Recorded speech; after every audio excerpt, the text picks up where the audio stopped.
Hello and welcome to another episode of Forlorn Auto. Today we'll be talking about this 1970 Superbird and the interesting story behind it and its owner. Today we'll also be talking about a little bit of the history behind the vehicle and NASCAR and just about how cool this vehicle was in general. If you happen to like the video, please hit the like button, and if you haven't subscribed, please subscribe. I am so close to monetization, please. Otherwise, enjoy the video. So what year is it? It's 1970, and so what technically is the model of it? Superbird. It's a Superbird, okay. How'd you find this? Like, I used to pump gas in this car as a kid for the guy that owned it. Oh, wow. Yeah, my dad owned an Amoco gas station, and he'd buy the fuel there. I've redone this car totally. When I bought it, it'd been sitting in his garage for years with the front end nose cone off of it and part of the engine pulled apart. This car's had that whole washer, totally gone over and redone. I've done it all. So what motor does it have? It's got a 440 with a 6-pack. The hood beads have to come off, obviously. The paint is so nice. Thank you. Everything about it is... Jeremy Bishop, painter, friend of mine with Elite Customs. He did the final paint. Oh, dude. That is so crazy. I think someone around was going to ask, so what was the deal with these guys? Okay, there's a couple of things. In racing, there's a hole underneath those, and the tire would actually come up in it, and it would also let the air out. And it also puts downforce. Push it down. When it gets closer and lower to the ground. Okay. Around 95, this whole car just lowers about 4 inches. It's amazing what the aerodynamics does when you get that speed. Was this the original motor that you had to like rebuild? This car's all matching numbers, everything on it. Original front end, everything. This car's never been wrecked. It's beautiful. I mean, it's completely immaculate. So did this one technically come with a radio or no? This car had a radio. It had a radio, okay. It had a basic, I think, AM in it. I upgraded it to AM FM with looks just like the original, but I've got Bluetooth and all that stuff, so I can talk to them down the road. Oh, that's so nice.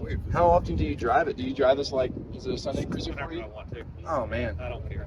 God, that's so nice. I'm too old to let it sit. I'm going to enjoy it. If it needs redoing, by the time my kids get it, then it'll need redoing. That's the way to do it. Thank you so much for giving me the time to ask you a couple questions. And here's just a little interior shot of the Roadrunner, and if you look on the horn, apparently the Roadrunner was supposed to have a cartoonish-like horn because of the Looney Tunes Roadrunner.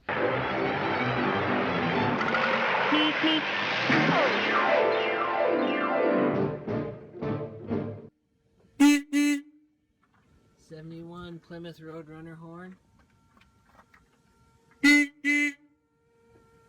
So now let's take a little time to dive into what actually made this vehicle so cool and unique. Starting with this 440 6-pack motor. A 6-pack is actually 3 2-barrel carburetors that open progressively.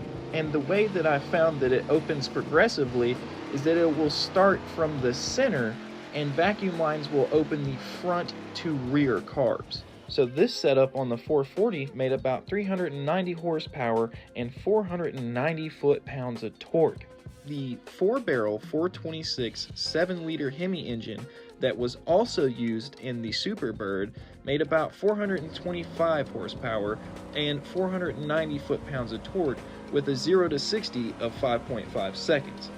And this is also thanks to the full functioning aero on the car, which its purpose was to help the car go as fast as possible around the NASCAR tracks.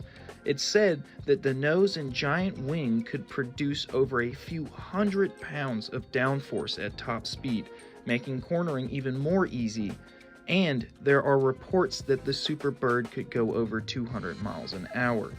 So back in the late 60s and early 70s, Richard Petty also raced several times in his iconic number 43 Plymouth Superbird, which ended up doing very well against the competition. But as you can see here, these aerodynamic and powerful aero cars ended up doing too well. Eventually, NASCAR would tell Chrysler and other aero-style car manufacturers that in order to race these cars, they would have to modify them in a way that would make them more fair for the other competitors. And this would include things like adding weight to the cars or running smaller motors like the 305 5-liter motor. So this would cause the disappearance of these beautiful, unique aero cars in NASCAR for some time. So I hope you enjoyed the story and background of this 1970 Plymouth Superbird. Like the video or comment below if you want to see more videos like this. That's it for now. I'll see you next time on Forlorn Auto.